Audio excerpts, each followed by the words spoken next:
Moi, j'ai rejoint CGI en 1997, donc l'entreprise avait déjà une bonne vingtaine d'années à l'époque. Souvent, les gens me demandent comment j'ai pu faire 27 ans dans la même entreprise. Mais l'entreprise a tellement évolué, a tellement grandi, s'est tellement développée. Son essor a créé des opportunités de carrière, pas seulement pour moi, pour plein de leaders et de professionnels au sein de l'entreprise, c'est certain. Je pense qu'aujourd'hui, on n'a pas besoin de se convaincre qu'une entreprise qui est en croissance offre ces possibilités-là. On aime à penser chez CGI que tous les associés sont aussi des intrapreneurs. Je pense que le leadership aussi, c'est important. Et il y a une partie du leadership qui vient de qui on est, ce qu'on a vécu et ce qu'on a acquis, mais ça se développe aussi et ça se développe à travers les opportunités qui se présentent à nous. Et encore une fois, l'entreprise dans laquelle j'étais m'a offert tellement de possibilités de constamment mettre au défi mon leadership.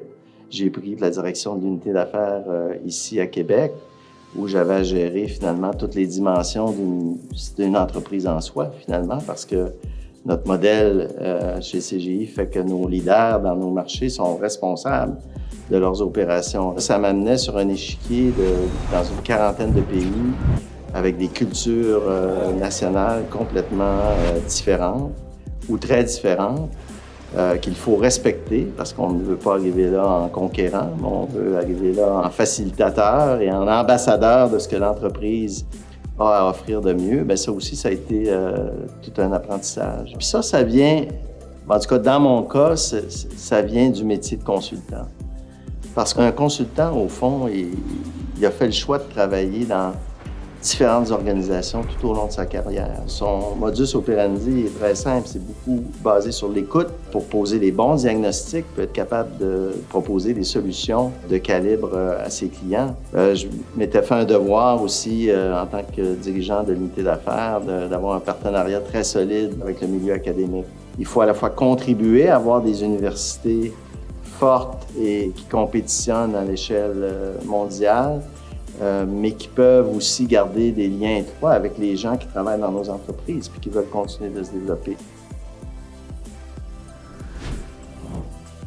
Ce que j'aimerais qu'on retienne de ma carrière, c'est qu'il est tout à fait possible d'avoir du succès en affaires, de développer une entreprise, de bâtir, puis d'être aussi un bâtisseur ou une bâtisseur dans la communauté. Il y a toutes sortes d'implications sociales qui peuvent nous rejoindre, mais celles qui peuvent avoir un impact structurant, ça m'attire davantage. C'est une façon d'avoir un impact tellement incroyable, mesurable, donc très satisfaisant aussi individuellement. On peut être égoïste un petit peu, on fait ça aussi parce qu'on aime ça et on voit que ça a un impact, mais aussi sur les gens ou la cause qu'on embrasse, on peut faire une différence vraiment unique. Donc, c'est ce que j'aimerais qu'on retienne, mais c'est une invitation en même temps que je fais et ça va faire partie de la suite aussi, sans vous annoncer un scoop.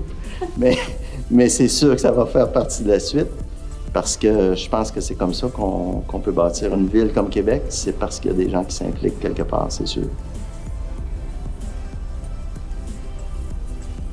Je suis très attaché à la Ville de Québec. D'ailleurs, durant la période où j'ai travaillé davantage à l'international, j'ai toujours gardé ma résidence ici.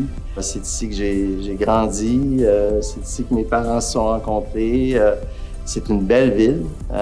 C'est une ville qui a tout pour réussir. C'est une ville à échelle humaine. Puis c'est toujours ici que je reviens chez nous à la maison, que je me sens chez moi.